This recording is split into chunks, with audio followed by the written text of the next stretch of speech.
السلام علیکم، میرا نام ہے محمد بلال اور آپ دیکھ رہے ہیں ڈیلی شارٹ کٹ بلاگ۔ سب سے پہلے شامل کرتے ہیں بیورو چیف عبدالرحیم کی رپورٹ۔ جی عبدالرحیم، بتائیے گا کہ سیالکوٹ میں چلتی ہوئی بارشوں کے سلسلے سے سیالکوٹ کی صورتحال کیا ہے؟ ہمیں سیالکوٹ کی صورتحال سے آگاہ کیجیے۔ سیالکوٹ کے علاقہ ہینڈر پورہ کے اندر ایک منزلہ مکان کے اندر موسم بارش کی وجہ سے بہت زیادہ پانی جمع ہو گیا۔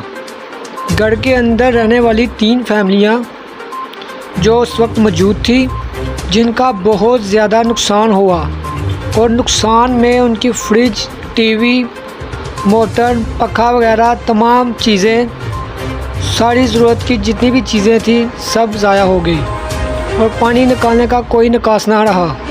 ہفتہ بھر ان کے گھر میں پانی رہا، طریقہ استعمال کیا گیا، پانی کو نکالا جا رہا ہے۔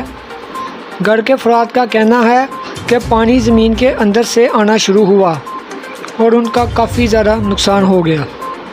جی بہت شکریہ عبدالرحیم جی، ہمیں سیالکوٹ سے بیورو چیف عبدالرحیم رپورٹ کر رہے تھے، سیالکوٹ کی صورتحال سے آگاہ کر رہے تھے۔